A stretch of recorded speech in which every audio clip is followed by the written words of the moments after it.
Quem sou eu? Quem eu gostaria de ser? Quem eu já fui? Quem estou sendo? Como eu te vejo? Como eu me vejo? Como eu me sinto? Como me fazem sentir?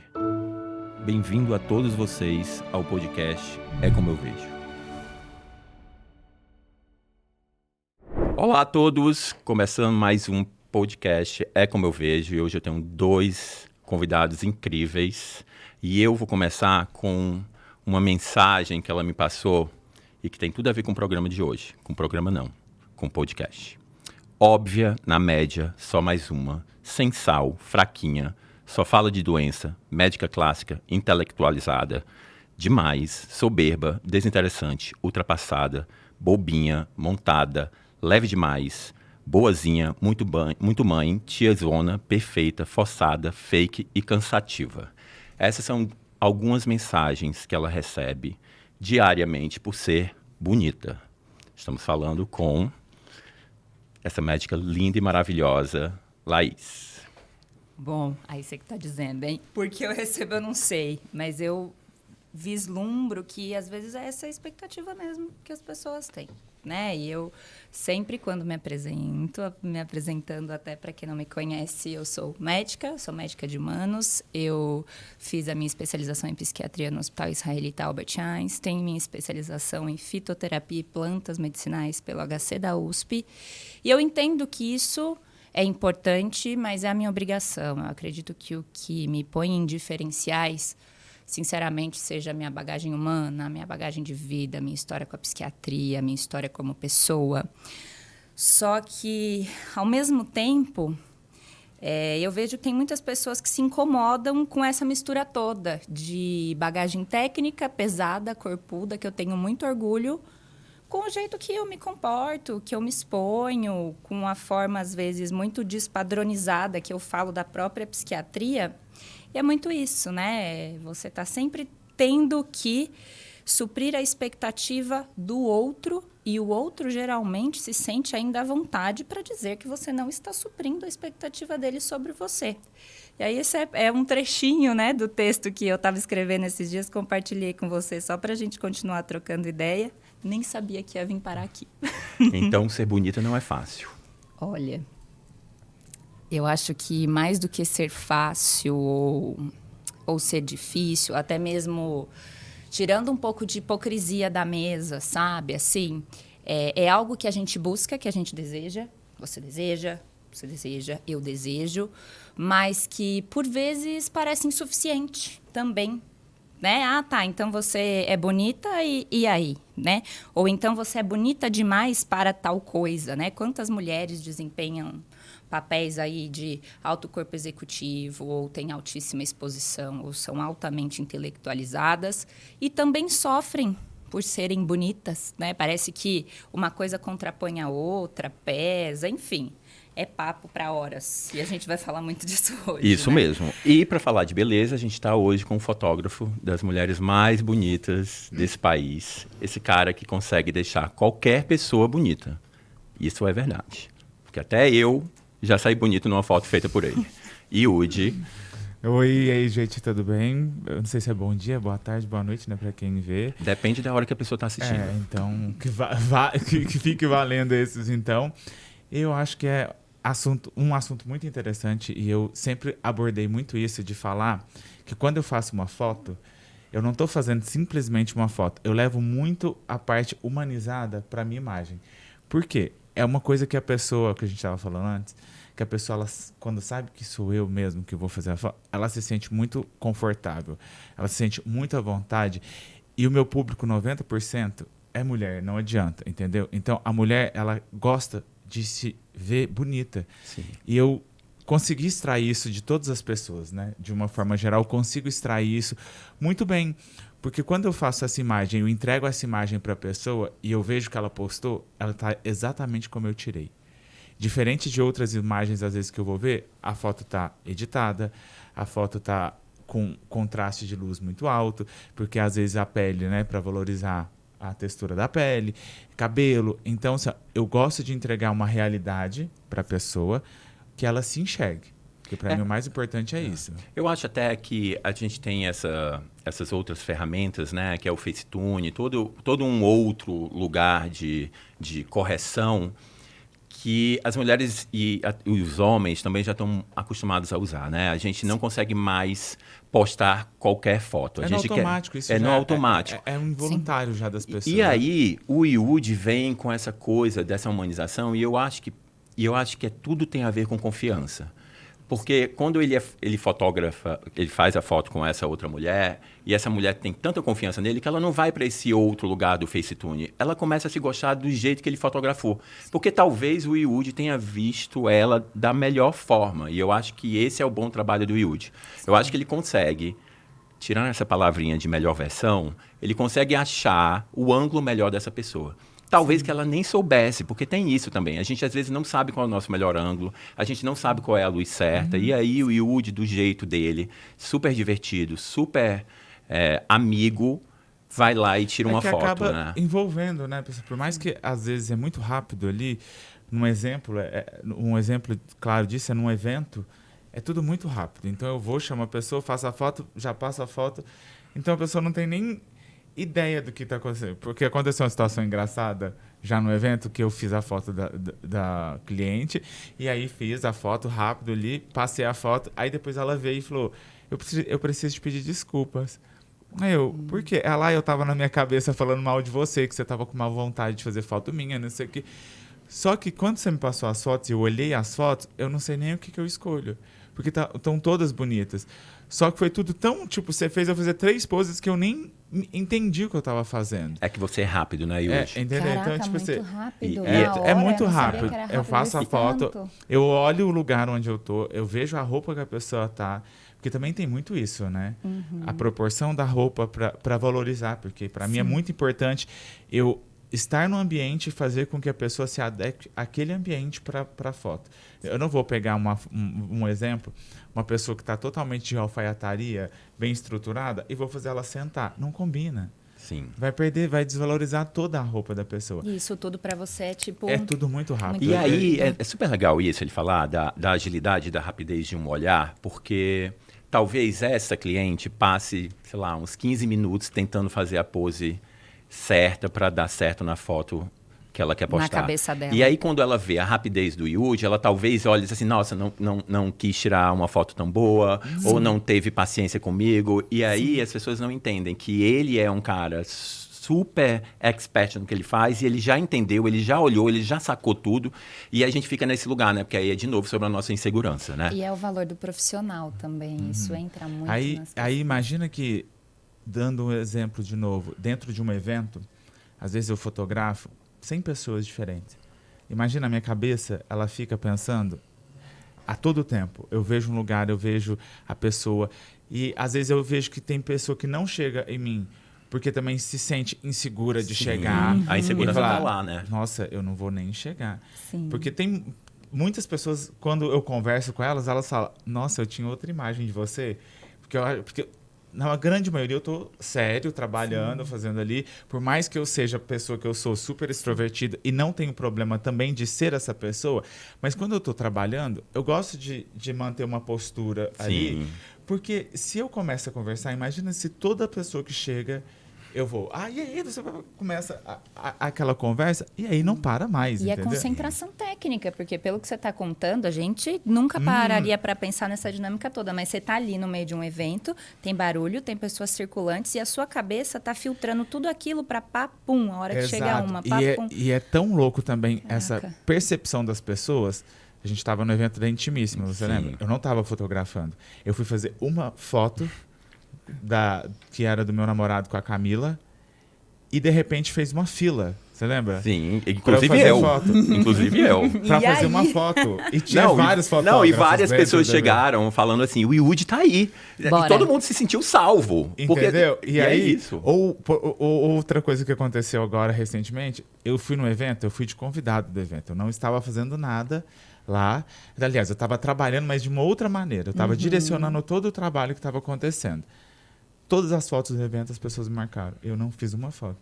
Olha só. Então as pessoas já me veem, elas já acham que, tipo assim, tudo Caramba. sou eu Tô que tô salva. fazendo, entendeu? Tô salva, Sim. porque é isso, assim, a gente quer estar Sim, salvo nesse lugar, sim. né? A gente precisa gerar conteúdo, né? A Sim. gente tá nesse mundo que... Como assim você não está gerando conteúdo? Como assim você não fez um stories? Como assim Sim. tem essa meio que obrigação de você estar gerando conteúdo o tempo todo, né? E aí eu queria perguntar para vocês uma coisa que eu até estava conversando com a Laís antes do Yudi chegar, que é quando foi que as pessoas diferentes deixaram de ter esse lugar de serem interessantes, né? Então, assim, por que o diferente hoje não... as pessoas têm medo de ser diferentes. Tá todo mundo tentando se padronizar, todo mundo vestindo a mesma roupa, né? Vestindo o mesmo sapato, a mesma pose, o mesmo cabelo, o mesmo nariz, a mesma boca, a mesma mandíbula. Quando foi, Yudi, para você que trabalha com moda, que o diferente deixou de ser interessante? Eu acho que isso é uma construção, né? Que já... eu falo que é como se fosse um medicamento acumulativo, né, Laís? Eu digo. Foi indo e cada vez mais. E aí, quando você olha, tá todo mundo igual, entendeu? Sim. Eu acho que foi um efeito acumulativo. Porque todo mundo quer estar igual ao outro. Não adianta, entendeu? Se eu faço a foto X, vai ter Y e Z, eu quero essa foto. Mas você acha que ela faz essa foto querendo estar igual porque ela quer pertencer ao mundo dessa outra pessoa? E é um problema muito grande. Muito. Eu acho que é sobre valor também uma questão. Não adianta, às vezes, você ver pessoas com todo o poder aquisitivo possível, mas ela não pertence. E às vezes tem pessoas que não têm nada, mas ela tem relacionamento, ela tem uma coisa diferente. As pessoas gostam dela. E ela pertence a qualquer lugar que ela... qualquer lugar. Então eu falo, não é sobre valor também, é sobre pertencer. E muita gente quer pertencer a lugares que, infelizmente, não as cabem. Entendeu? E elas querem forçar. E aí, quando você fala em forçar, o que ela quer fazer? Ela quer ser igual. Ela quer ser igual. Então ela vai fazer tudo para ser igual. Ah, eu quero comprar a roupa igual da fulana, eu quero tirar a foto igual a ciclana. Pessoas que não são da mídia que me contratam várias vezes, por que ela está me contratando? Porque ela quer a foto igual da Silvia Braz. Sim. Mas até eu quero uma foto igual da Silvia Braz. Eu também quero. Porque ela é muito legal. Mas sabe o que eu fico pensando também, Léo? Muito do dia que eu te conheci, eu de lá fotografando. Quando eu recebi o convite, pensei, cara, só vai ter cirurgião plástico e dermatologista. E, de fato, só tinha cirurgião plástico e dermatologista. Mas eu pedi para ter uma médica diferente. E eu sou da psiquiatria. Como é que fica, né? A gente mesmo reflete. Só que, ao mesmo tempo, eu pensei, que legal. Alguém pensou, né? Alguém me desestigmatizou e me chamou. Porque era uma situação de moda, né? É muito mais relacionada. Poxa, gente, o paciente da psiquiatria ele tem um perfil diferente de exposição mesmo. Sim. Ninguém fica tirando foto comigo, né? E falando, oi, passo com ela. Então, é diferente. É um perfil mesmo low profile, discreto. A gente não quer e a gente nem espera nada disso do paciente. E eu tava lá.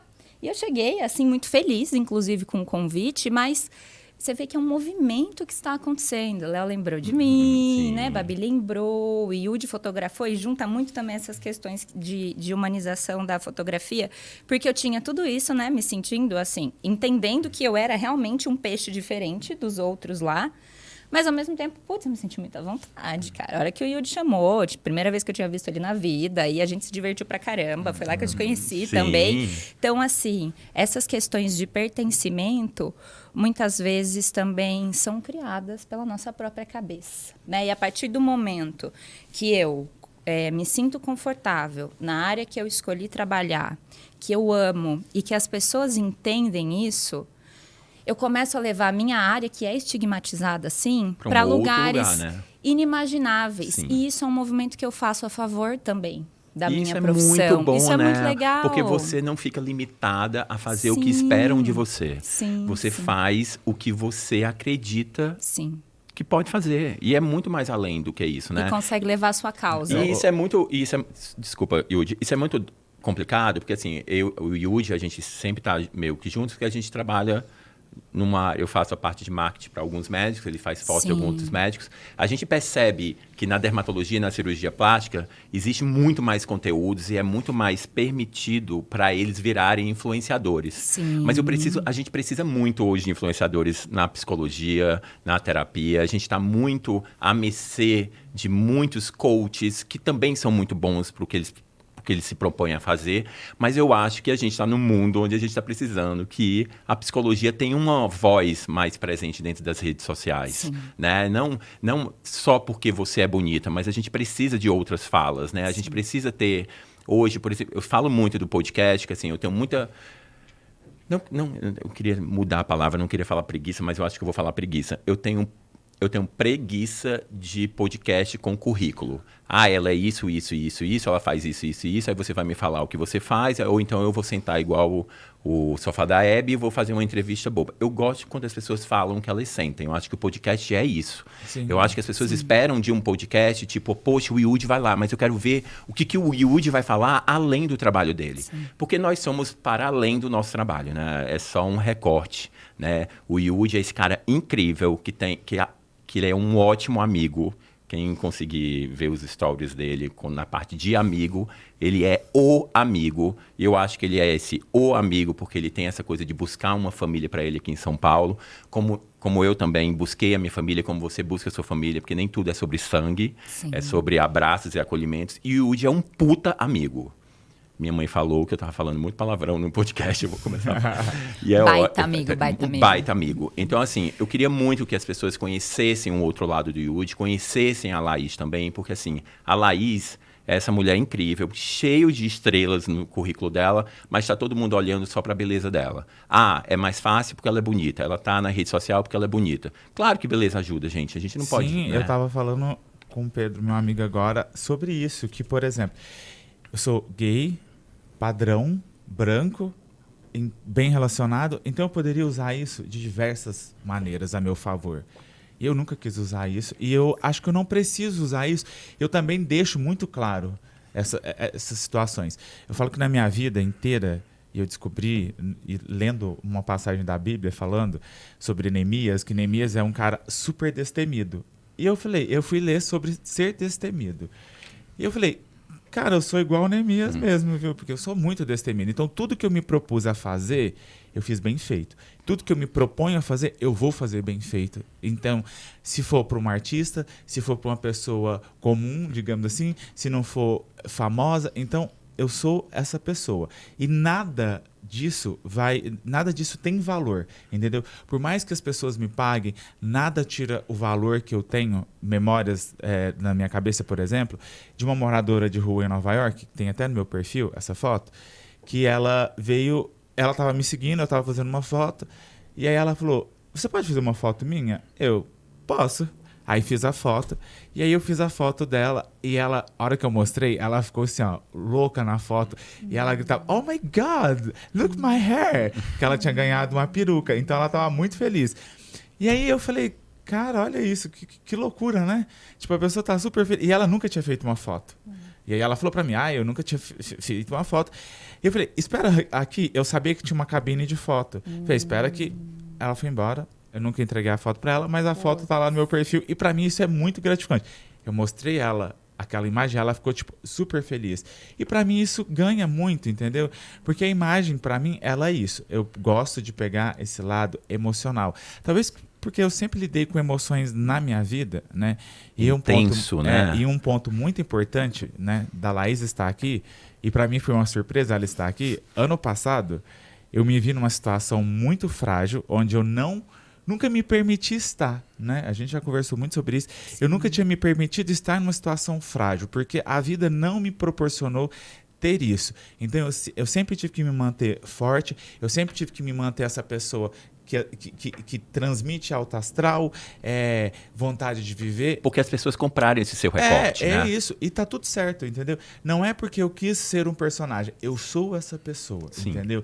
Eu não deixo que os problemas... Se hoje eu tive um problema quando eu acordei, eu não quero que isso atrapalhe o meu dia. Se eu me irritei com um fulano, eu não quero me estressar com um ciclano e jogar essa culpa em cima do outro. Entendeu?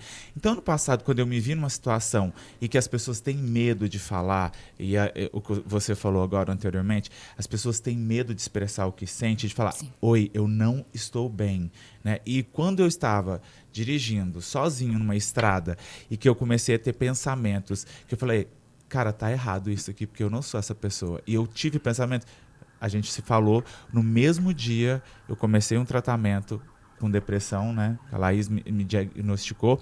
E eu entendi aquilo muito rápido. E isso foi muito importante para mim, porque automaticamente eu já criei uma defesa para que aquilo não tomasse conta da minha vida, do meu trabalho, até porque eu lido com pessoas. Imagina você não estar bem, e eu já passei por isso, você não estar bem, você ter que lidar com pessoas todo o tempo. Sim. É muito desgastante. Eu bem sei. É muito desgastante.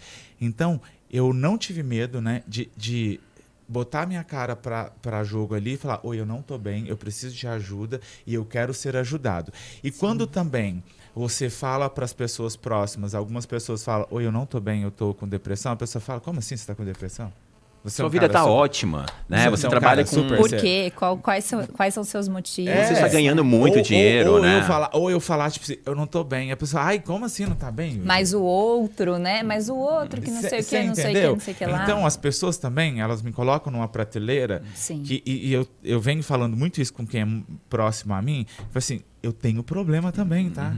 Sim. Eu não sou essa pessoa durona que todo mundo acha que eu sou, não. Vamos lembrar, eu né? tenho um sentimento em mim, sabe? Porque, mas... não, mas tá tudo bem. Eu achei que você nem ia ligar com isso.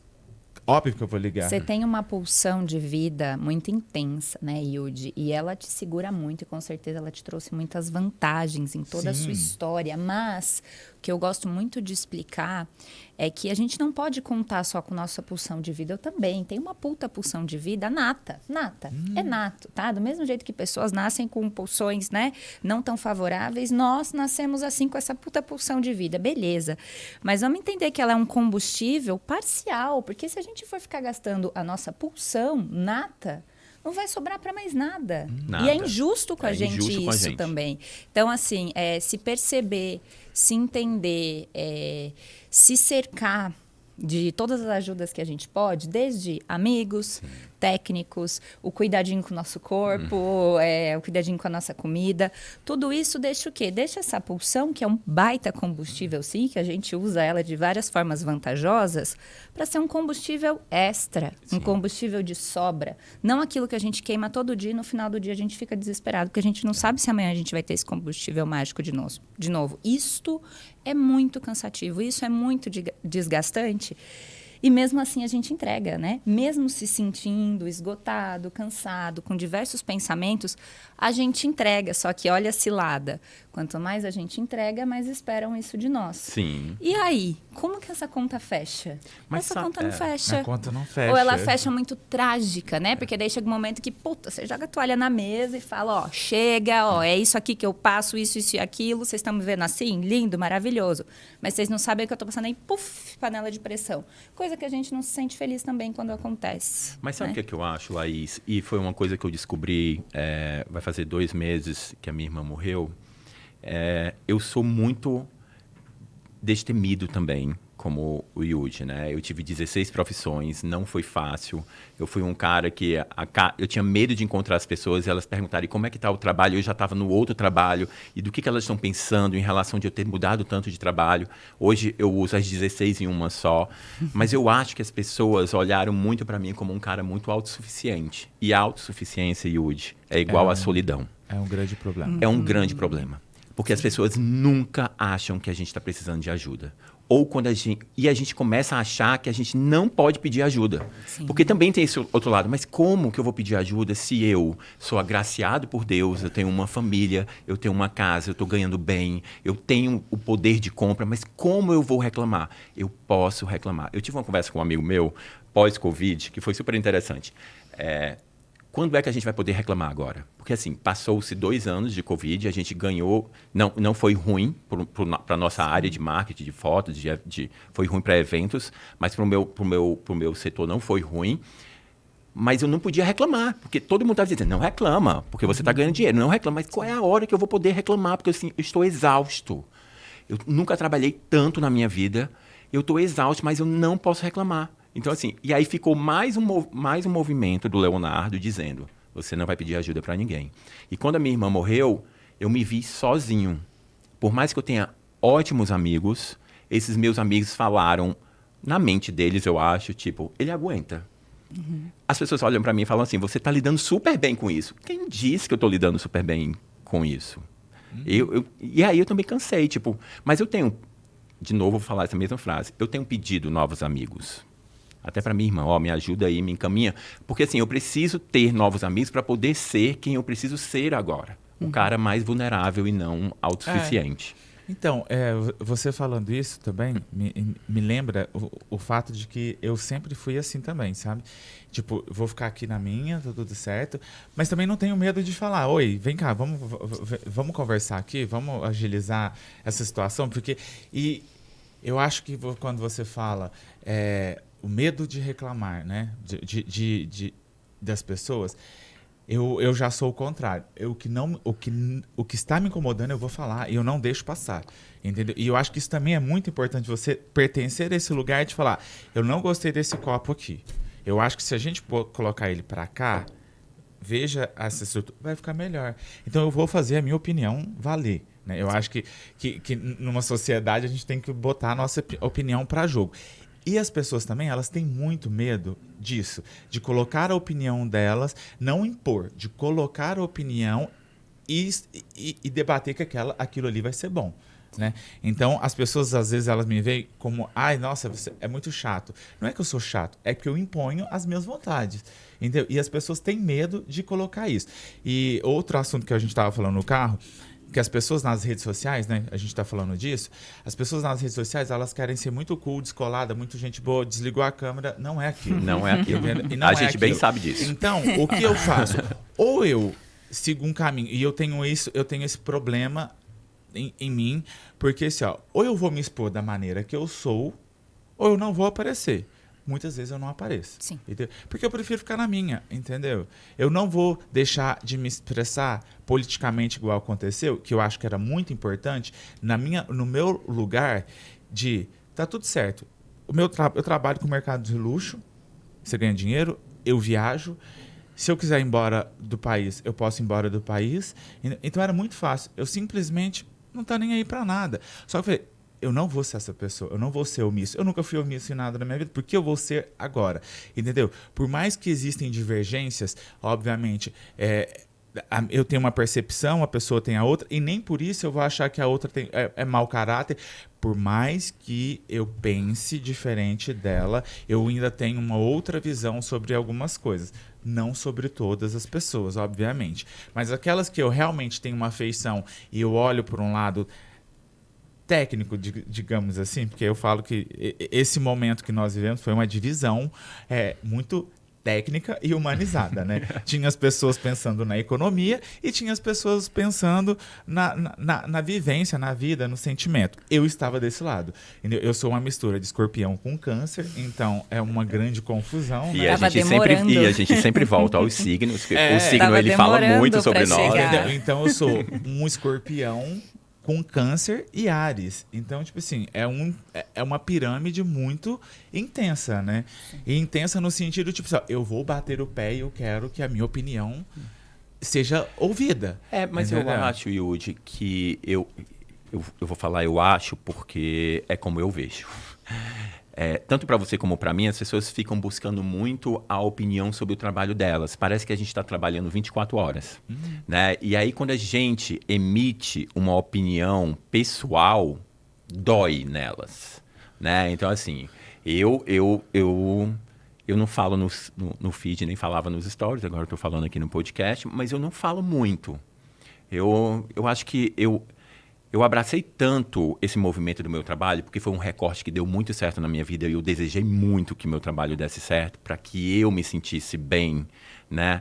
Que eu acho que eu deixei de ser o Leonardo Pessoa, né? Eu volto a dizer novamente que talvez eu até tenha virado o Leonardo Palestrinha, porque eu sempre estou dando alguma dica, eu sempre estou ajudando, eu sempre estou dando mentoria. Que horas que você deixa de ser pessoa física para ser pessoa jurídica, né? Não tem mais isso. Não, e aí eu recebi, depois do podcast, as pessoas, nossa, eu tinha uma outra visão sua, eu nem sabia que você tinha esses sentimentos. Sim. E talvez a culpa também seja minha, né, Laís? Porque assim, a gente pega um recorte que está dando muito certo, Sim. E que é uma outra coisa que eu vou falar sobre o que você falou no carro do acontecimento, que você foi atrás da Laís. Eu acho que você fez isso porque você já é uma pessoa elaborativa. Você já pensa muito, né? É muito mais difícil alguém pedir ajuda quando ela não pensa muito. Você é um ser muito pensante, eu também sou um ser muito pensante, eu também elaborei a morte da minha irmã de um jeito mais diferente, eu consigo entender, eu consigo não me culpar, não buscar respostas, eu aceito, mas eu acho que isso é uma coisa minha e sua de ser pessoas mais elaborativas, pensantes e tudo mais. Mas eu acho que a gente é colocado nesse lugar de trabalho o tempo todo, né? O IUD, ele não é pessoa, o IUD é jurídico, né? Então, quando você vai para um evento, você mesmo não estando trabalhando, as pessoas te olham como trabalho. Sim. É uma né? marca, né? Você cria a sua marca. A minha marca sou eu, não tenho o que fazer. Então, por isso também, e hoje meus amigos entendem, o Pedro que está aqui comigo, a gente é amigo desde que eu me mudei para São Paulo. Então, ele já viu todas as fases acontecer. Então, quando eu cheguei, que eu era uma pessoa desconhecida, né? Eu podia fazer o que eu quisesse fazer, quando eu quisesse e como eu quisesse fazer. Tinha licença Entende? poética. Ponto. Eu poderia fazer tudo. Só que as coisas foram mudando e a maturidade também vai te proporcionando coisas incríveis e eu sou muito grato por isso. Fiz 32 anos agora e eu acho que eu estou no meu melhor momento como pessoa, entendeu?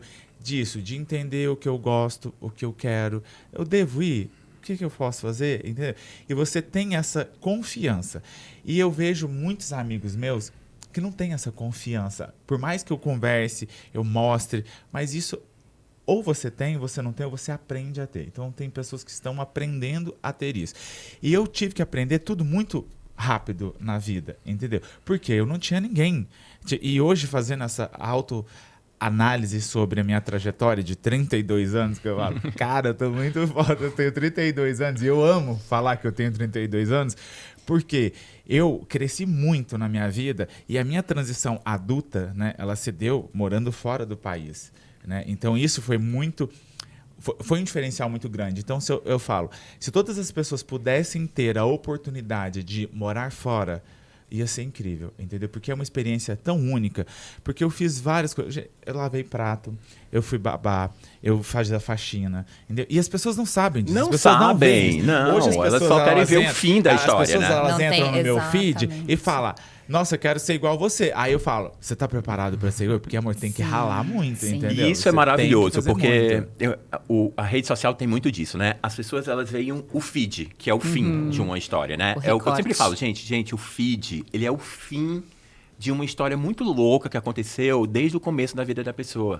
Ela Sim. está se harmonizando, ela está tentando se encontrar naquele feed. Sim. E aí, as pessoas querem aquilo. Ó, eu quero ser igual o Yudi. Amor, você não vai ser igual o Yudi, porque só tem um Yudi, só tem uma Laís, só tem um Leonardo. Parem de quererem ser cópias, porque a cópia também te deixa num lugar de muita insegurança, né? Então, assim, eu vejo essas pessoas querendo pertencer, comprar roupas parecidas, fazer a foto parecida, mas por mais que você faça uma foto muito parecida, você ainda olha com insegurança porque você sabe que você não é aquilo.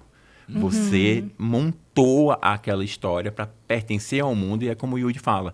E talvez você nem consiga chegar perto desse mundo. Você tem que se comprar muito para que outras pessoas te comprem, né? As pessoas, Eu elas acho- não entendem ingredientes. Eu acho, Laís, ainda que as pessoas compram, elas podem comprar muito mais a sua ideia do que você comprar a sua Sim, própria ideia, claro. porque você sabe que não está sendo orgânico isso daqui.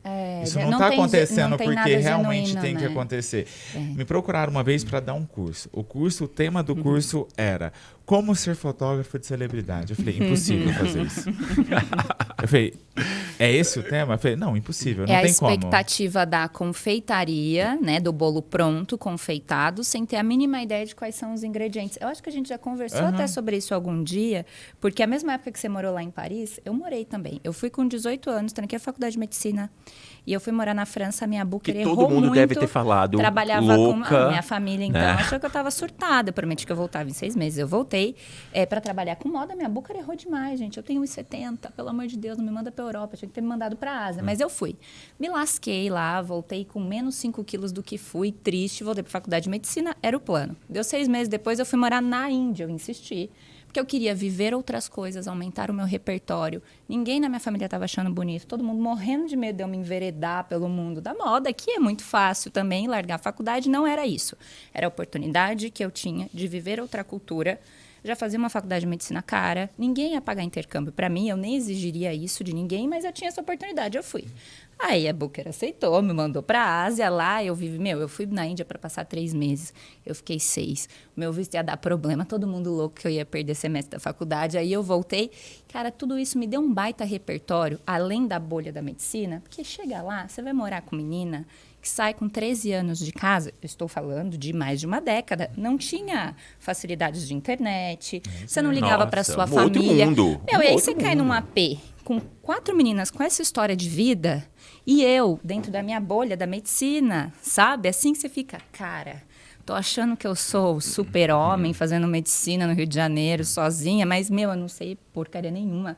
Essa menina que saiu com 13 anos da casa dela e fala com a mãe dela uma vez a cada 90 dias. Que talvez seja a única oportunidade da vida. Eu ali, ó, pleninha, você, né? Com tantas outras opções, né? Podendo voltar, né? Ali eu ganhei um corpo de noção do planeta que, olha, sinceramente, passei pouco tempo, né? Fui lá para ganhar muito. Não fui, não fiquei rica com moda, nada disso, nem, né? Não era isso que eu queria, era uma oportunidade que eu tinha. Óbvio que eu fui profissional que precisava ser lá, mas eu voltei. E eu voltei assim com os 2 pés no chão, mas de um jeito muito firme, do tipo, cara, as realidades, elas são muito duras. Eu tenho amigas até hoje que eu fiz lá, umas estouraram, Bollywood, o caramba, outras voltaram para casa.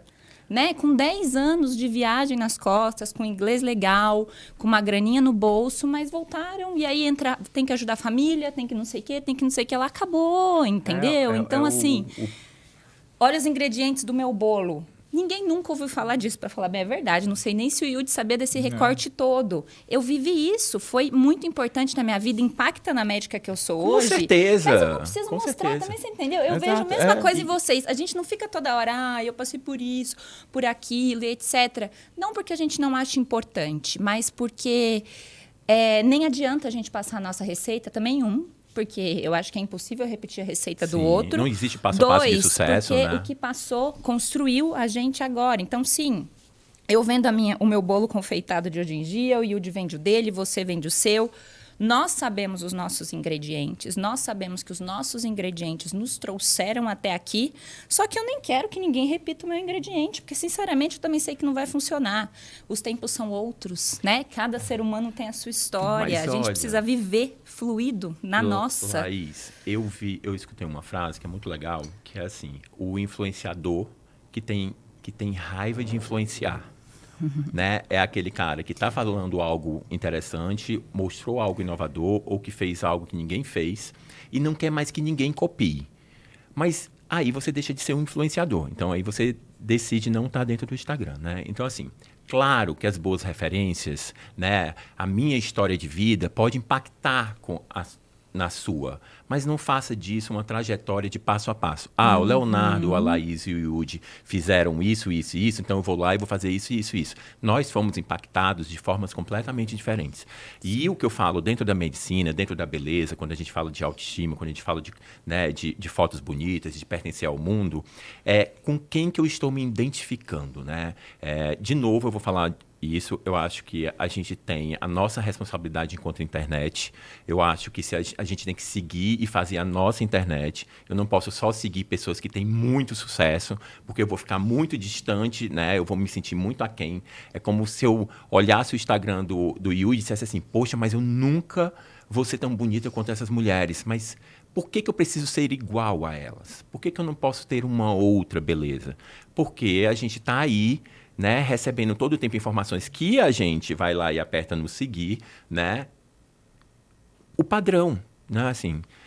E, de novo, eu vou falar sobre isso, né, tipo assim, a gente precisa começar a olhar diferente. Você tem uma medicina completamente diferente porque você foi buscar na Índia um outro olhar.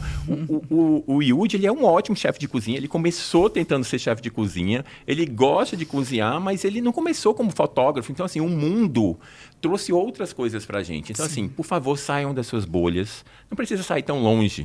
Sai 2 quarteirões da sua bolha que você já vai ver um mundo completamente diferente.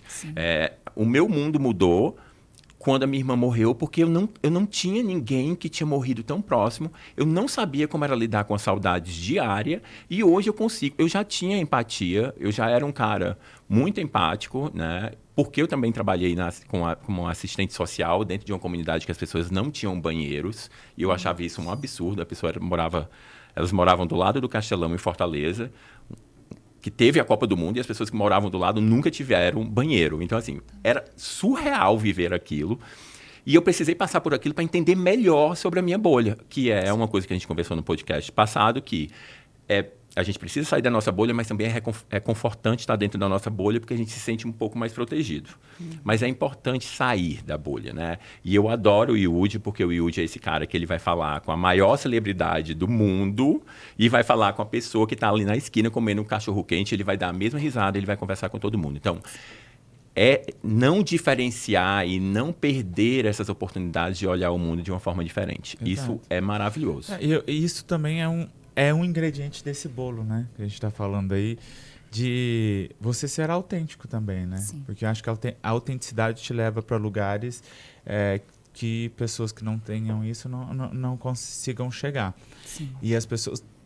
E quando também você fala de autenticidade, é uma linha muito tênue, né? Para sair da autenticidade e ir para uma arrogância de achar que você... não, eu vou dar minha opinião isso aqui porque eu sou super autêntico, não sei o quê. Sim. Não. Ou para algo que fica muito caricato. Exato. Né? Então, porque a Laís é psiquiatra e funciona dessa forma, né? Sem botar jaleco toda hora, sem fazer cara de brava, anda por aí de All-Star, vai para congresso de All-Star. Isso vai funcionar, então. Cara, eu também tenho que tomar cuidado para, ao mesmo tempo, eu também não me tornar caricata, do tipo, estou fazendo isso para chamar a atenção. Não, estou fazendo isso porque eu me sinto bem dessa forma. Mas acho que isso também eu tenho um poder de percepção muito boa sobre várias coisas e pessoas, porque eu lido com muitas pessoas, personalidades diferentes todos os dias. Sim. Então, eu percebo assim, ó, claramente, quando eu chego em um lugar, e é muito louco isso, e eu tento me policiar com esse olhar que eu tenho crítico sobre tudo na minha vida. Olhar de raio-x sem querer. Eu chego num lugar, eu chego aqui, eu olho tudo que tá aqui, ó. Então, eu sei todos os pontos que eu, tipo assim, isso aqui, mudaria isso daqui, fazer isso daqui, tudo. Entendeu? Então, na minha parte de visual, audiovisual também, é muito louco, por exemplo, eu tenho a minha equipe que faz vídeos e as coisas, e aí me mandaram um vídeo. Em menos de 5 segundos eu já vi 15 erros no vídeo. Foi tipo tudo muito rápido. Coisa que as pessoas eles já tinham feito, tinham feito 2 refações sem me mostrar ainda. Então já tinha tido 3 partes de processo desse trabalho. Então quando eles me mandaram o negócio, eu já vi tudo que estava errado ali, né? Que poderia estar diferente, de corte que estava errado. E aí você entra no lugar que as pessoas falam assim, nossa, ele é muito chato. Mas não é que eu sou chato, é porque eu tenho essa percepção de conseguir observar as coisas muito rápido. Então as pessoas também, existe essa coisa, tipo, é o seu jeito. É diferente quando a pessoa quer mostrar que, hoje eu vou sair de All-Star aqui, porque eu quero ser descolado. Tem vários profissionais, principalmente que eu vejo da área da medicina, que eu falo, gente, mas para que isso? Mas é isso, porque a pessoa ela quer ter o poder de pertencer. Sim, entendeu? Aí a gente volta na questão, tipo assim, ó, eu quero pertencer, mas não é. Talvez você com o seu All-Star tá tudo você tá pertencendo àquilo. Tá tudo tão orgânico. E a pessoa, ela pode estar... Ela é essa pessoa. Ela pode ser uma outdoor de marcas. Ela não vai pertencer, ela não vai estar. Então, ela pode, vê, né? ela pode Amigos, pagar, ela pode sabemos, fazer, né? ela pode tentar o que for. Não é isso, entendeu? Então aí a pessoa ela sai daquela questão da autenticidade ali que a gente está falando, da pessoa ser autêntica, ela vai para um cômico, ela caricato, vai para o caricato, né? para o ridículo, entendeu? E aí, muitas vezes, ela acha que está arrasando pelo número de visualizações. E eu sempre falo isso, o número de visualizações, ele pode ser muito positivo e ele pode ser muito muito negativo. Pode ser que as pessoas estejam rindo. Pode ser que mandando as pessoas... pra outra. Mandando Olha pra... só essa olha pessoa. o Cara, número de tem aviãozinhos, tem um né? meme muito Inclusive, bom. eu sou essa pessoa. Se você está aí, eu posso ter te mandado para alguém. Tem os memes, né? O médico do cinto brega, né? A vitrine de marcas que... eu acho que isso, por uma época, Léo, você pode dizer melhor ainda que... Eu não posso dizer parte nada. do seu Mas, ó, trabalho eu quero- colava. Hoje não cola tanto. Amiga, mas eu tenho um exemplo muito claro que eu vi um dia Conta, e conta. eu fiquei, assim, ó, horrorizado. Conta, Eu falei conta, assim, conta. Gente, qual a necessidade? A pessoa estava fazendo um trabalho social. Ela estava dos pés à cabeça de marca. Ela não tirou a bolsa para mexer na comida. Eu vi aquilo, eu falei, gente, mas como assim? Entendeu? É que não orna, né? Ó, Léo. Não orna. Não, Porque, não assim, tem necessidade. Não tem necessidade, não orna. As pessoas vão olhar e vão achar isso, no mínimo, esquisito. E aí, o que me preocupa hoje é... Eu fico pensando no ser humano, nessa pessoa que pensa em todo esse trajeto, né? Eu vou fazer uma ação e nessa ação eu vou estar vestida desse jeito, eu vou estar com esse brinco, eu vou estar com essa bolsa, eu vou estar com esse sapato. Eu queria entender esse mundo, porque assim... Você jogou a bola para mim, eu acho que o Covid transformou muito a medicina, né? As pessoas fizeram muito TikTok, aí tinha, né, os dedinhos, os médicos que dançam. Não trabalho com médico que dança.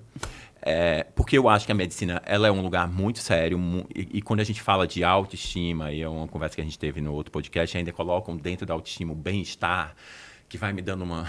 né? Mal-estar que vai me dando um mal-estar.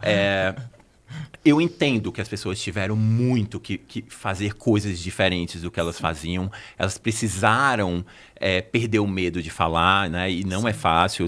Eu também sou essa pessoa que precisou perder o medo para estar aqui. Mas elas se perderam em algum momento, porque assim... Tanto para influenciador, para macro, micro, qualquer outra pessoa, hoje todo mundo tem que influenciar quando tem um produto para se vender, você tem que saber até qual é o seu limite. Né? Eu acho que as pessoas passaram dos limites e eu vejo pessoas querendo voltar. E eu estou muito feliz com isso. Sim. Porque tem uma parcela tentando voltar para esse lugar onde ela já entendeu que não precisa mais fazer tudo para aparecer. Mas aí, Léo, só te interrompendo nisso, aí a gente entra numa questão do rótulo, né? A gente vê coisas, vê pessoas e a gente rotula isso a todo tempo. Sim. Então, quando a pessoa ela vem nesse caminho, ela segue aqui e vai, faz dança, ela caiu no... Qual a palavra que você tinha falado? No cômico, no caricato. Ela foi pro caricato, certo? Foi a Laís que falou isso.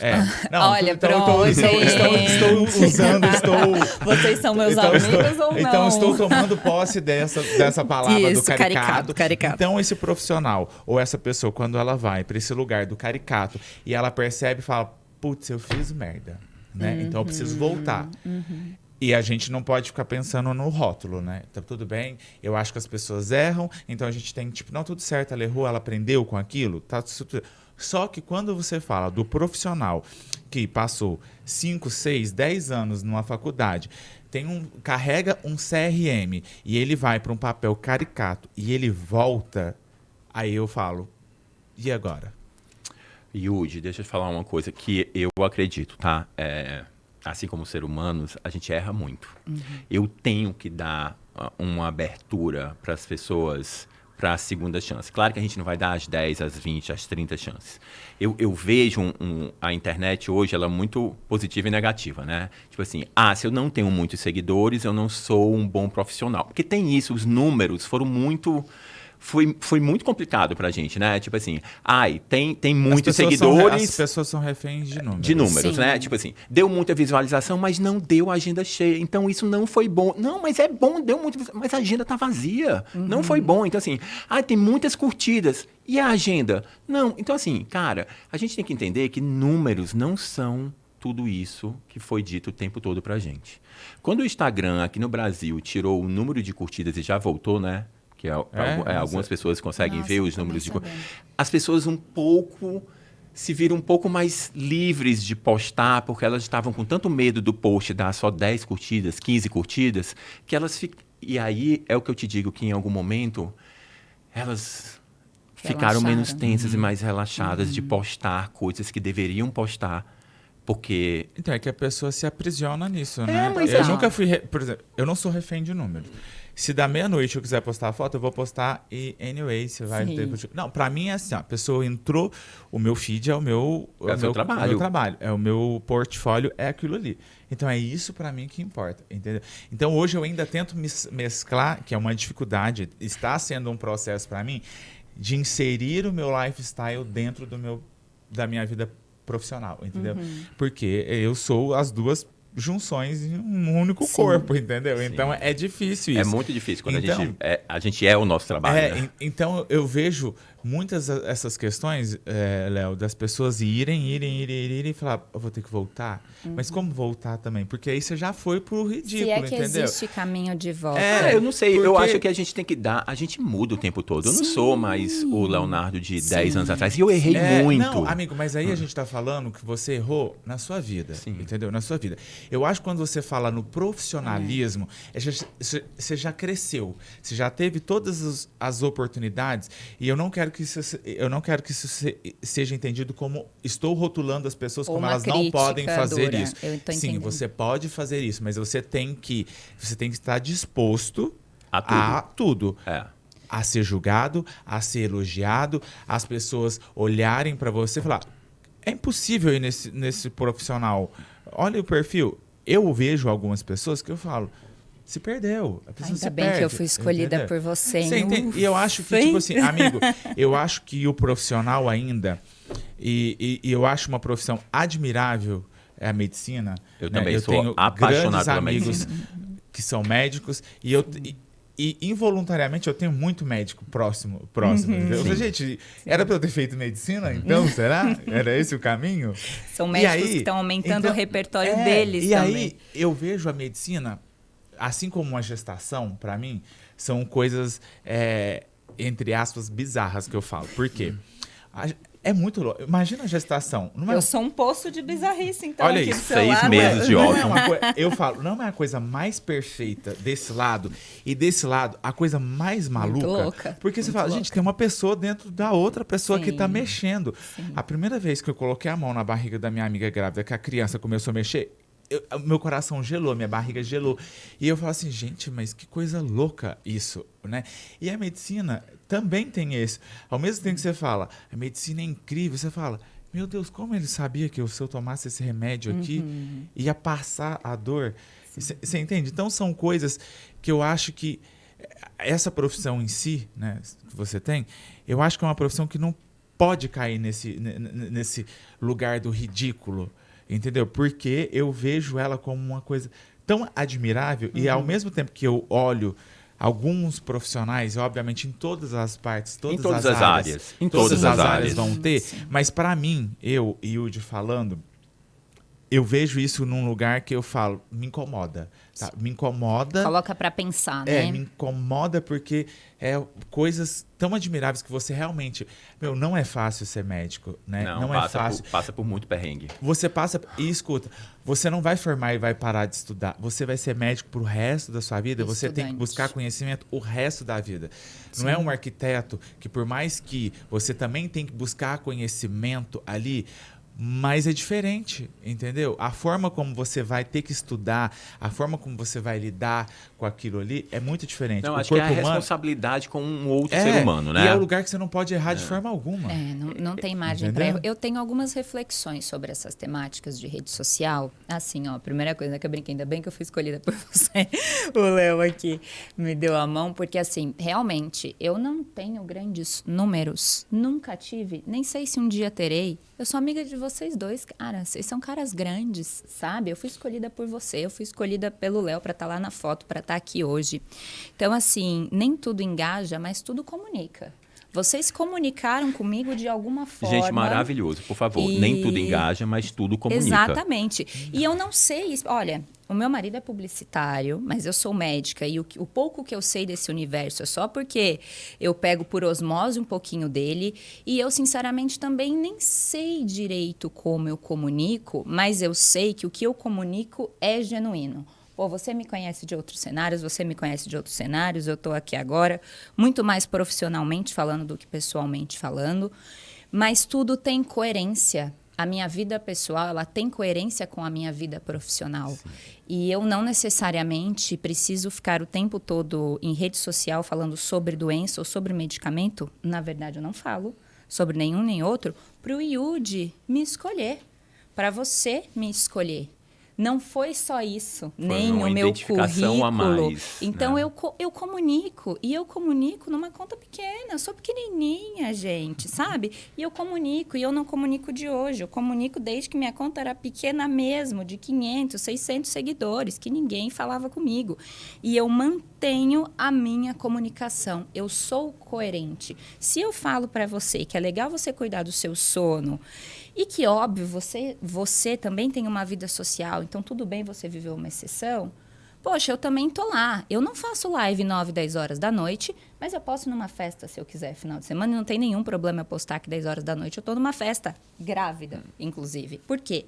Porque eu vivo uma rotina, que é o que eu prego, e eu me permito a exceção, assim como eu desejo que você se permita e você se permita. Né? Eu tô comendo minha frutinha todo dia de manhã e compartilhando, não porque fruta tem que ser uma dieta plena ou porque só fruta vai salvar a sua vida, porque eu quero que você lembre que fruta existe e que cuide da sua comida. Mas, putz, no almoço eu tô comendo um baita de um carbonara que meu marido fez e que eu postei uma foto também, porque eu quero que você viva seu momento de exceção, você também. Então, assim, existe uma coerência, uma questão genuína que, quando a gente está falando de medicina e rede social, eu sinto muita falta. Eu sinto muita falta, sabe? Dessa coerência. Pô, do que você vive, o que você posta, o que você pede para os seus pacientes. Isso tudo tá junto? Isso faz sentido? É verdade para você mesmo? Você jura? Ou metade disso aí é algo criado, às vezes nem por você, por outra pessoa, para você engajar? Putz, você está querendo engajar? Só engajar? Está tudo muito errado. Aí a energia vai fluir de um jeito muito prejudicial, sabe? Os números podem até crescer, mas você não vai ter esse nível de troca. Cara, a última vez que eu vi vocês presencialmente, vocês dois, tem mais de um ano. Sei lá quanto tempo tem. Foi um ano mesmo. Mais de um ano. Foi e a gente foi tá em novembro. E tipo, a gente não se perdeu. A gente até tentou se encontrar em Paris, foi. né, Yudi? Não conseguimos, mas assim, a gente não se perde porque foram 4 horas de troca ali, ao vivo, numa baita de uma correria. Foram. Mas a gente se conheceu ali e nós três temos coerência e conteúdo genuíno. Então, assim, a gente acaba atraindo pessoas afins. E isso é uma baita construção. Isso sim é um ponto que a rede social me emociona e me faz ficar lá. Se eu não tivesse o meu Instagram, mesmo que pequeno, o Léo jamais teria me visto, me chamado para aquela sessão, jamais teria conhecido Yudi, a gente jamais estaria junto lá e jamais estaria junto aqui. Então, putz, vale a pena.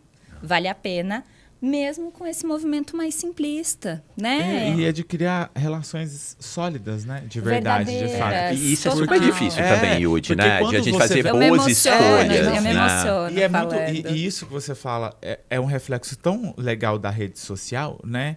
Porque você consegue pegar pessoas e ter pessoas realmente... E diversas outras que eu encontrei depois da pandemia... que eu estava vendo a primeira vez. Só que a gente se falava tanto, a gente estava tão ali. Fala, cara, é a primeira vez que a gente está se encontrando. E era a primeira vez, mas parece que, tipo assim... Eu falo, e as minhas relações, elas são muito baseadas, e eu falei isso já com meu namorado um dia, eu falei assim, os meus sentimentos, eles são sólidos, tá? Então, eu dou a chance para a pessoa, eu estou com as pessoas até o fim, entendeu? Eu sou essa pessoa... ali, ó, do sentimento sólido do negócio. Por mais que, e isso hoje, fazendo essa análise, eu não tive isso, eu não tive ninguém para me mostrar como eu deveria ser, como eu deveria me portar. A gente não teve uma mentoria, né, Yudi? Não tem, a vida não tem isso, entendeu? E eu aprendi a ser uma pessoa, e hoje eu olho e falo, cara, eu sou uma pessoa boa assim, e eu posso falar diversas qualidades que eu tenho, porque o mal das pessoas é esse. Se eu chegar agora e falar assim, Laís, me fale 10 qualidades que você tem. Você vai meio que pestanejar e falar assim, não. Léo, me fala 10 qualidades que você tem. Você vai também ficar Fala 10 defeitos. Você dispara a falar os seus 5 defeitos. segundos. Você começa assim, ó. Talvez porque as pessoas falem muito sobre os nossos defeitos Então- e a gente acaba Não, decorando mas aí- o que elas não, falam mas, sobre amigo, a gente. mas aí, amigo, porque isso- elogiar, amigo, não é pra muito amigo. Então, não, mas não tô falando... Porque as mas eu- pessoas não elogiam a gente. Mas deixa eu te falar, não é a pessoa te elogiar, é você. Eu estou falando de Não uma é análise Como ele se vê, sua. como eu me vejo. Entendeu? Eu gostei do... Porque por mais que, Ah. amiga, eu sei exatamente todos os elogios que as pessoas vão me fazer, eu sei todas as coisas que as pessoas vão falar quando eu tô fazendo evento. Eu sei isso, ó, de cor e salteado. Eu falo com a Maria, que é minha assistente, eu falo, você vai ver, eu vou fazer a foto para essa pessoa, ela vai falar isso, eu sei de tudo. Só que o mais importante sou eu saber sobre isso. Então é isso que eu tô te falando.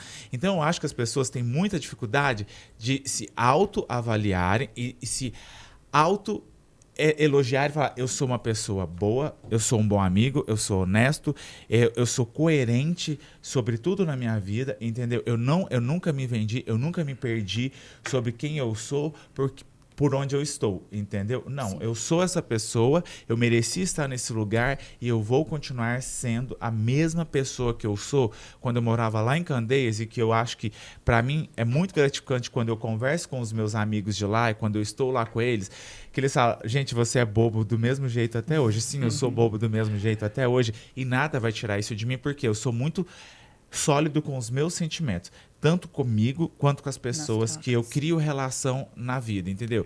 Meus melhores amigos eu conheci num fumódromo de balada, eu conheci na balada, entendeu? Então, tipo assim, foram em lugares onde eu não imaginava que eu pudesse criar uma relação, né? E é isso, e eu consegui colocar essa sementinha lá. E essa semente, ela só cresce, ela vai crescendo, virou uma grande árvore que dá frutos, entendeu? Mas eu acho, Yudi, de novo, que é porque você já é essa pessoa que elabora muito.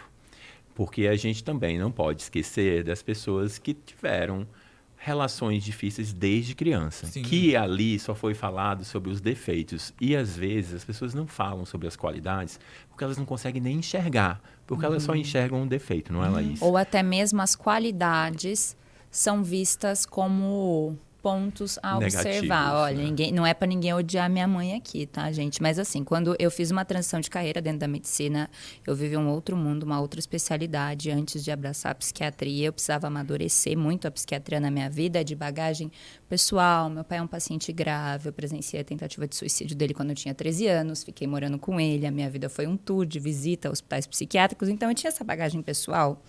Quando eu me formei médica, meu pai estava internado. Então, assim, não tinha condição emocional de eu escolher psiquiatria naquela época, sabe? Tudo bem, eu fui para uma outra área.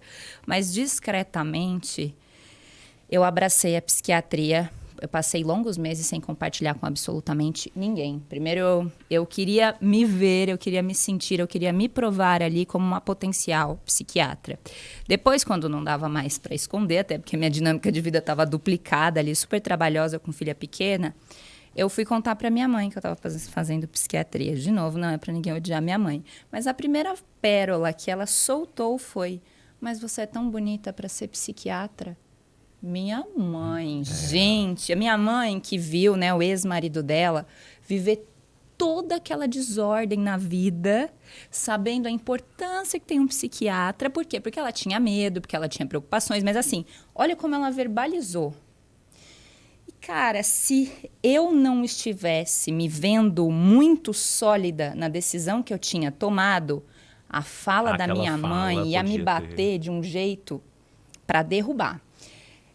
E aí, né, a gente ouve esse tipo de fala, poxa, estou dando um exemplo aqui porque realmente foi muito marcante, mas todo santo dia, não só relacionado à beleza, mas relacionado também a estigmas, a estereótipos e etc. E como o que essas falas atravessadas encontram em mim é muito importante. O Léo falando bastante de elaboração, né? Poxa, contei aí um fato da minha infância, cada pessoa tem o seu, raras são as que não têm. O como a gente elabora isso ao longo da vida, sim, faz muita diferença. A grande maioria das pessoas não elaboram. Não querem né? pensar. Essa é a verdade, porque não sabem, porque não tiveram oportunidade e um monte de outras coisas. E como esse tipo de fala, vinda de familiar, vinda de um desconhecido, vinda raio que o parta, assim, batem na nossa falta de elaboração. Putz. E na nossa insegurança. Lascou. E aí abraça porque, assim, a insegurança. Você né? imagina, você já está pensando um monte de frase que você já ouviu por aí, né? Um monte de frase que você ouviu. Putz, ainda bem que me bate de um jeito que não é que volta, mas tem solidez, tem estrutura. Mas se fosse há 10, sei lá, isso já tem muitos anos, na verdade. Se fosse, sei lá, 15, 17 anos. Tinha batido completamente diferente. Cara, tinha batido de um jeito arrasador. Tinha. Né? E como tem potência, porque daí muda o rumo da nossa vida. E aí tá, então, eu tô trazendo o problema, qual é a solução?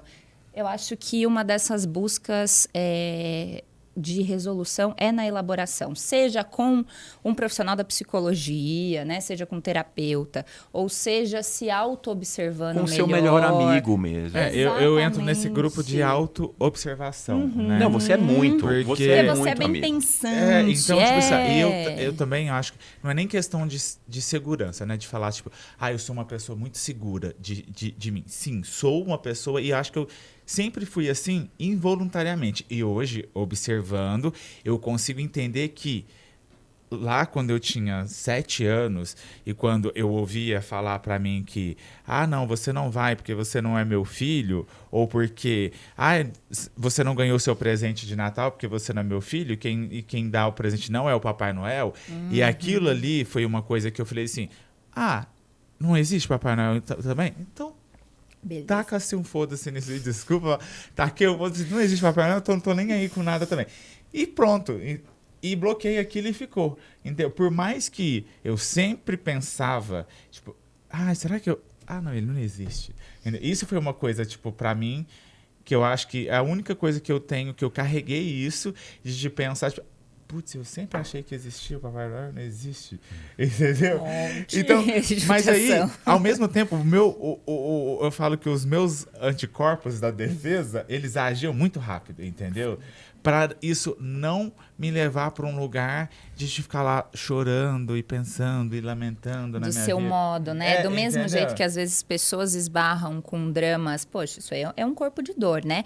Pessoas esbarram com corpos de dores bem menores, mas sentem de outra muito. forma. E aí né? eu acho, Laís, que voltando um pouco para minha irmã, que eu vou sempre falar dela, porque a gente precisa sempre lembrar disso, eu acho que pessoas que sentem muito dói muito, né? Então, e elas falam, e você falou uma coisa que é super legal, e eu lembrei de uma fala, eu não podia chamar o garçom.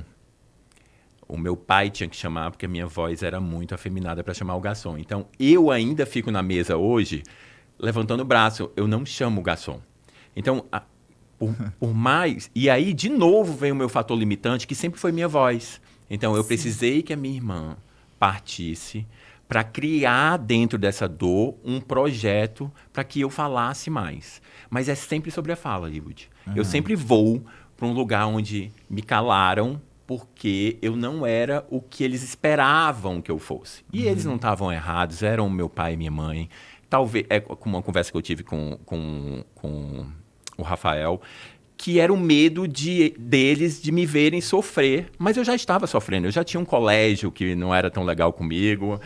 E a gente aprendeu a se defender muito rápido também por conta disso.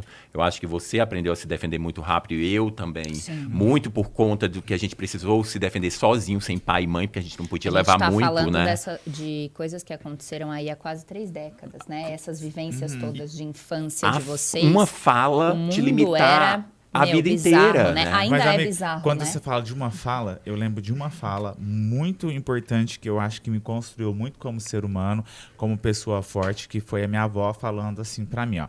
Você sabe que quando a vovó morrer, você vai ficar sozinho. Ponto. Do dia que a minha avó morreu, eu falei, eu estou sozinho.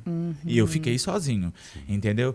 Eu morava junto com a minha mãe, lá com o namorado, marido dela, tinha meus irmãos, mas... E é muito louco, eu já te falei isso, eu nunca consegui ter um elo, nunca existiu um elo família, por mais que...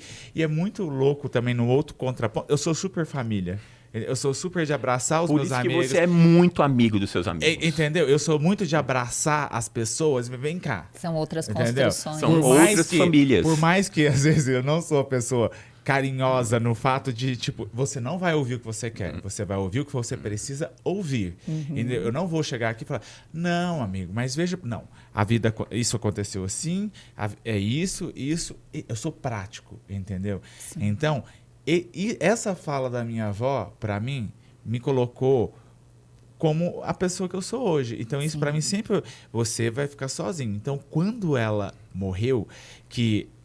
A diretora da escola foi até a sala e falou, Yudi, vem cá. E aí me chamar e falou, sua mãe falou que é para você ir embora. Eu já sabia. Eu fui embora e eu lembro exatamente, eu descendo o morro da escola e eu ficava pensando, tipo assim, né, acho que agora eu tô sozinho. Aí a hora que eu cheguei na minha casa, que eu vi minha mãe chorar, aí eu falei, minha avó morreu. Minha mãe tinha acabado de ganhar minha irmã. Minha avó morreu arrumando a mala. Ela infartou em cima da mala. Então, e aí... A vida muda, né? Tudo muda, tipo assim. E aí no meio... A forma de ver a vida muda, né? E de viver essa vida, né? Nova, e sozinho. Aí eu fiquei... Né? Quantos anos você tinha? Eu tinha 15. Eu acho que eu ia fazer 16 anos. Uma baita fase 16, desafiadora, né? 16 por muitos anos. Motivos. E aí eu falei... E eu sempre soube que a minha cidade não me cabia. Isso é uma coisa muito fato. Isso eu também soube. Eu sempre soube que ali não me cabia. Eu era diferente dos meus amigos, eu era diferente dos meus irmãos. E hoje eu vejo isso mais ainda. E eles sempre falam isso comigo, vendo hoje tudo. Minha professora Ana Tércia, a tia Ana Zélia, que eu chamo elas de tia até hoje. E a tia Ana Zélia sempre fala... Eu era uma criança... muito atentada. Entendeu? Eu era uma criança muito... Era, né? Ainda existe essa criança em mim. Entendeu? Ainda existe. Mas eu era uma criança que fazia muita bagunça, mas eu fazia tudo, entendeu? Eu organizava a coisa da escola, eu escrevia nos cartazes, eu fazia tudo, eu arrumava a sala. Tanto que eu tinha uma escola que eu estudava, e aí a escola comprou cadeiras novas para a escola. Chegou. E a diretora da escola era minha madrinha. E aí eu falei assim, madrinha, eu posso ficar com a sala, com a chave da sala, e eu cuido da sala? Eu era líder de sala, entendeu? Então, era muito engraçado, porque as pessoas tinham respeito. Por mais que a gente estava tudo ali, as pessoas me escutavam o que eu falava. Por isso que os professores sempre falavam, Yudi, não faça bagunça, não crie, porque você induz as pessoas a fazer as coisas, entendeu? Um bom influenciador desde cedo. Desde a escolinha muito isso, lá, amigo, e tinha muito isso. Então, por exemplo, esses dias eu estava até arrumando minha casa e eu sou muito apegado a algumas coisas. Não sou apegado na vida, mas eu tenho a lista e eu organizava as cadeiras. Todas as mesas e cadeiras tinham o nome de cada aluno. E eu sei de cabeça até hoje a ordem da sala, que os alunos que a gente sentava. E eu conseguia separar todas as... Então, se eu fosse aquela pessoa, tipo assim, eu não quero que a Ana Carolina e a Lilian fiquem juntas, eu vou separar elas, eu vou botar. Ou seja, influenciador e controlador, né? Então, é isso. Você tem um poder de manipulação. Só que eu era muito legal. Só que eu era muito legal porque eu conseguia deixar tudo. E eu sabia que... E eu gosto disso, eu gosto de misturar as pessoas. Então eu tinha o grupo das meninas, Ludmila, Tamara, Pamela. Todas ouvindo nesse momento. Que não se misturava com a Ana Carolina, com a Lília, com a Beatriz. Então eu mixava o negócio, entendeu? E todo mundo ficava junto na sala. Você quebrava a bolha das outras pessoas, né? E era muito legal isso, porque todo mundo na minha sala era incrível. Eu estudei com a mesma turma de criança. A gente começou no pré de 5 e a gente ficou até o 3º ano junto. Então a gente era uma família, de fato. E os meus amigos até hoje, a minha família são os meus amigos, porque eu posso escolher. Pai e mãe a gente não pode, né? Escolher, nascer, os irmãos, tá ali. Mas os meus amigos que eu trago pra mim e que eu quero comigo, eu posso escolher e eu devo escolher sem ter medo nenhum. Então, a gente criou uma relação tão incrível que eu tinha com esses meus amigos e de me ouvirem, de fazer as coisas que eu pedia pra fazer, entendeu? Disso. Mas de manipular de uma forma boa, porque também você tem dois nichos aqui na sua mão, né? Você vai ser a Ruth ou a Raquel. Pra tudo na vida, né? E você pode ser as duas coisas também, né? Mas saber usar isso a seu favor. E é isso. Então eu falo que eu já tinha umas coisas muito involuntárias na minha cabeça que eu penso hoje, assim, como é que eu fazia isso, gente? Porque são coisas muito loucas, né? De Mas você é parar muito e engraçado pensar. isso, porque assim, eu acho, Laís, e é uma pergunta que eu vou fazer para você, não tá nem aqui, porque, de novo, gente, eu não cheguei na segunda pergunta, tá? É o segundo episódio que eu não chego na segunda pergunta. Tem primas minhas olhando hoje o podcast, elas falam, você lembra que você fazia vídeos, que você fazia tudo, que você era super mentor da gente? A gente é o que a gente sempre foi desde criança? A gente consegue ter isso? Porque eu percebo muito que o Yudi entendeu sobre os dons dele desde criança e ele voou. Eu entendi também, sozinho, elaborando de novo, tudo o que eu sabia de fazer e fui. É isso mesmo? Olha, as nossas características genéticas, elas não são uma sentença. E eu gosto de repetir isso quantas vezes eu puder, em qualquer lugar, porque, sim, elas são uma tendência, mas elas não são uma sentença. E as nossas características genéticas são favorecidas ou desfavorecidas, tanto para a doença e tanto para as coisas boas, de acordo com o ambiente que elas encontram.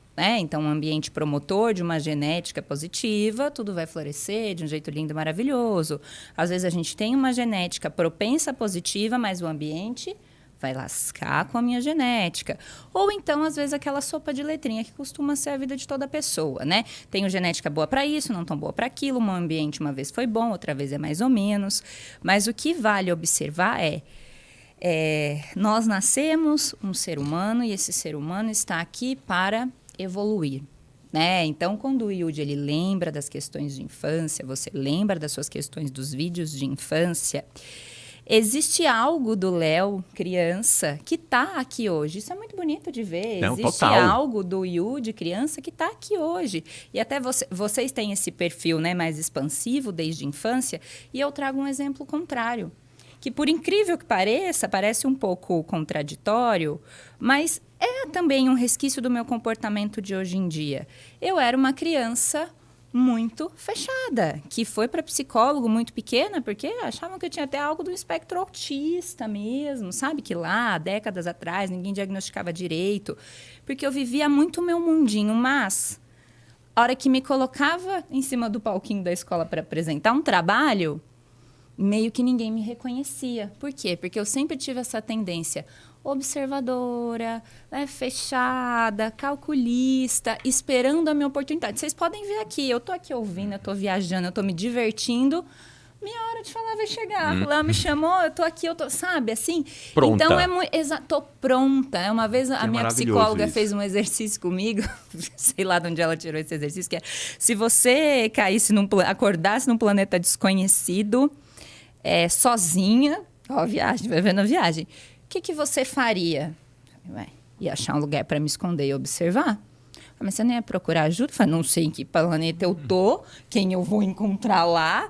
E é muito meu perfil mesmo. Eu tô ali, não porque eu vá gaguejar quando eu vou falar, porque eu não tenha ideias, mas eu tenho esse movimento de contenção, de proteção. E olha, eu vou falar, eu fiquei assim por causa dos dramas relacionados à saúde mental do meu pai. Não, cara, eu era assim com 4 anos de idade. Então, assim, tem uma base genética. O meu ambiente talvez realmente tenha me colocado nesse lugar pensante de forma precoce, porque sim, passei por adversidades familiares.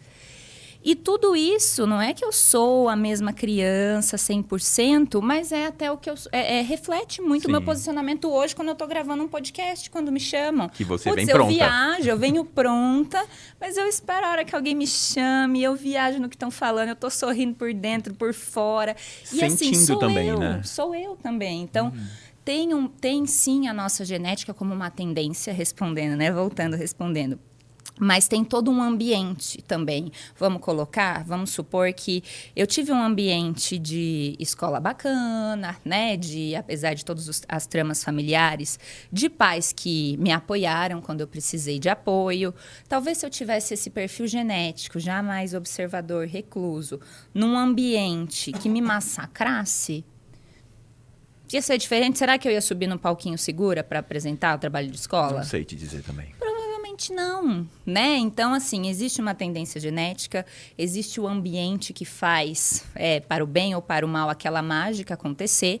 Também existem os nossos próprios movimentos, aí eu estou falando de vida adulta, né? Eu acho que é injusto a gente falar de movimentos próprios na infância e até mesmo na adolescência, mas eu puxo muito essa conversa para a autonomia, para o protagonismo do ser humano, principalmente em vida adulta.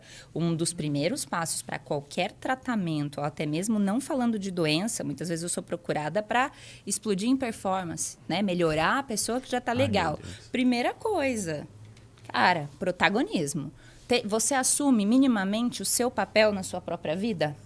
Né? Sim ou não? Aí é um lugar mais complicado, né? Sim. Aí a pessoa já quer ir embora, né? Já me acha uma bruxa. E aí eu já tenho esse problema. Por quê? Porque eu já sou muito. Você é muito protagonista. Então... E que é uma coisa que assusta muito as pessoas, né? Então, assim, ao mesmo tempo que encanta muitas pessoas, assusta muitas pessoas. E eu acho que o relógio tocou. Não foi o meu. Não foi o meu, mas é para eu chegar na segunda pergunta. Tá Pelo bom. amor de Deus, pra gente terminar, Vamos. porque eu já desisti de perguntas. É hoje, isso, flui. né? Laís, o quanto você se olha hoje e diz assim, era isso que eu queria ter me tornado? Olha, me botaram no palquinho mesmo, hein? Olha, eu me olho hoje, sinceramente, Léo, e eu penso assim, isso é muito mais do que eu imaginei que eu conseguiria ter me tornado. Sinceramente. Porque quando a gente faz essas visitas, né, de intempéries de infância, adolescente, N questões, isso nunca me puxou para duvidar. Mas assim, com esse perfil observador e muito aterrado, eu queria ser uma médica. Cara, maravilhoso. Ser médica, maravilhoso. Pois eu queria ser uma médica humanizada. Porque quando eu comecei a trabalhar com medicina, eu vi que, putz... É bizarro falar que precisa lembrar dessa parte na medicina, mas precisa. Então, eu me preocupei em ser uma médica humanizada que não perdesse o pé no chão do restante da vida. Eu já tinha uma filha, eu tinha N questões pessoais para resolver. E depois, quando eu resolvi fazer a transição para a psiquiatria, cara, eu queria ser uma médica humanizada que trabalhasse com psiquiatria e vivesse a satisfação técnica que eu acho que um psiquiatra busca, né? Que é aquela questão de, cara, eu tô sendo bom para essa pessoa, eu quero que ele se sinta bem acima de tudo e eu tenho essas ferramentas aqui. E a minha bagagem pessoal me dizia muito. Mas ao mesmo tempo me dizia o contrário, porque o meu pai levou mais de 15 anos para ficar legalzinho. Entende? Então, eu tinha uma história pessoal que me mostrava que a trajetória do paciente da psiquiatria era muito dolorosa, difícil, sofrida, longa. E eu tinha crenças internas que contrapunham tudo isso. Então, assim, eu vivi, vamos colocar nos últimos 5 anos, prova de que, cara... muitas vezes o meu trabalho não vai ser fácil, não vai ser florido, não vai ser chuva de alegria, mas que existe eficácia terapêutica naquilo que eu me propus a trabalhar e me dediquei tecnicamente tanto de corpo e de alma, sabe? Então, assim, vou te falar que onde eu vejo hoje em dia os meus movimentos chegando, que vão muito além de um consultório médico, que vão muito além de um hospital, que vão muito além de trocas com médicos ou estudantes de medicina, é muito além, Léo. Eu nunca ia imaginar, sei lá, que eu ia estar fazendo as palestras que eu faço, empresas que eu faço, por exemplo, que eu ia atender pessoas, né, não só famosas, mas assim, pessoas graves que eu atendo à distância e eu vejo melhorando em 6, 12 meses. Puta, minha história contava outra coisa, né? Minha história de vida contava outra coisa. Então, assim, hoje em dia, eu fico muito grata e eu tenho uma grande batalha agora, que é manter a constância nessa sensação de satisfação. Porque quando a gente é surpreendido na nossa trajetória, a gente também fica preocupado. Será que isso vai durar? Até quando essa minha boa sensação fica? O que mais eu preciso fazer para ela ficar? Porque, sinceramente, eu me vejo muito além do que eu imaginei. lindo, maravilhoso. Só que eu quero que isso dure. Eu só tenho 31 anos, né? Eu tenho parece uma bagagem, não, 31 anos, 3 filhos, mas assim, eu sei que eu também só tenho 31 anos. E eu tenho uma vida inteira, né? A medicina Tem toda pela minha frente. Pra você ver, e eu não né? quero que nada disso se perca, né? Porque o que eu falo hoje é muito claro, é muito genuíno, é muito do coração, é muito o que acontece. Só que eu tenho muito medo do mundo. Eu tenho muito medo das coisas que me cercam, da bolha, né, que eu vivo, enfim, da bolha que faz parte ali do meu lado profissional. E é por isso que eu tô sempre buscando aumentar meu repertório, minhas conexões, fazer trocas com vocês, não só aqui gravada, mas as ideias que a gente troca além daqui. Porque eu quero que o mundo continue me ajudando e não me poluindo, Isso. sabe? Não te limitando e sim fazendo você evoluir, né? Sim. Muito sim, bem. Sim. E Udi, você se vê tão diferente do que você imaginava quando você era criança lá em... Candeias. Agora, a minha resposta já é muito contrária da... Eu nunca fui uma criança de sonhos e eu não era uma... A gente conversou sobre isso. Sim. E nem de expectativa. Eu vivia. Eu fazia as coisas muito bem feitas. Então, eu nunca desejei e falei assim, nossa, eu quero ser um grande profissional da fotografia. Nossa, eu quero ser um engenheiro. Não, eu não tive isso, entendeu? Então, tipo, o que apareceu? Qual que é a oportunidade que eu tenho na vida? Era para eu ser garçom? Eu ia ser o melhor garçom que eu pudesse ser. É para você cuidar de criança? Eu ia cuidar muito bem das crianças. Então, eu crio a situação, entendeu? A oportunidade apareceu da mesma forma. Quando apareceu a oportunidade para eu ir morar em Paris, eu não sabia nada. E é uma história muito engraçada que ir para Paris foi a primeira vez que eu viajei na minha vida, de avião principalmente, e eu nunca tinha saído da minha cidade. Então, quando eu cheguei em Paris, eu não sabia pegar a mala. Você sabe dessa história? Não? Então, eu não sabia pegar a mala. E aí... Eu cheguei lá no Rio, eu saí do Rio para Paris, a moça falou assim, a mala você vai pegar lá. Tudo bem. Cheguei lá, fui seguindo todas as pessoas, eles desceram, tinha a esteira, eu parei ali e fiquei. Eu cheguei em Paris, era 9 horas da manhã. Era 6 horas da noite, eu estava no aeroporto, porque eu estava esperando a minha mala. E eu achava que a mala vinha em outro avião para não pesar o avião. Ou seja, eu fiquei lá parado porque eu não sabia. E aí passou uma criança e gritou mãe. Eu falei, vou atrás dessa criança. Cheguei lá e falei assim, moça, eu era bem do interior falando, tá? Falei, moça, eu tô aqui esperando a minha mala chegar. Você sabe se o avião vai demorar? Ela, que avião? Eu falei, da mala. Ela falou, não, a mala vem com você no avião. E aí eu falei assim, nossa, então eu tô aqui há muito tempo. E aí ela me ajudou, eu achei a mala. Então as coisas iam acontecendo na minha vida e eu ia agarrando as oportunidades. Então eu fui para Paris para ficar lá 3 meses, eu fiquei 6, 7 anos morando. Então eu fiz isso muito bem feito. Então a minha transição adulta, a minha construção como adulto, se deu em Paris. E isso foi fundamental. Então, quando eu voltei para morar no Brasil, que eu vim para São Paulo, que eu também não trabalhava com fotografia, e eu era da gastronomia, apareceu a oportunidade de fotografar. E olha, e que coincidência é essa, né? O Pedro vinha comigo e eu falando justamente isso quando ele estava comigo nesse dia que eu fotografei a primeira vez. Então, é muito louco isso, porque eu simplesmente abracei a oportunidade que eu tinha e resultou no que resultou. Então, eu não criei expectativa sobre nada e não criei expectativa. Talvez isso seja até um mecanismo de defesa, né? Porque se você não cria expectativa... Você não tem frustração. Eu não tenho frustração. E eu não sou uma pessoa, frustrada. Então, tipo, eu tenho ideias. Eu boto as ideias. Deu certo, deu, não deu, tá tudo certo. Próximo, entendeu? Então, isso, eu não sei se é bom, né? Você não crescer com sonhos ou se é ruim. Mas, no meu caso... Não foi ruim porque eu nunca tive esse problema da frustração, talvez, de não ter conseguido conquistar coisas que eu nem imaginava também que eu pudesse conquistar. Porque se eu for pensar hoje, eu chego em São Paulo, eu não conhecia uma pessoa sequer nessa cidade. Eu consigo estabelecer um mínimo de vínculo com pouquíssimas pessoas. E eu observar que 6 anos depois...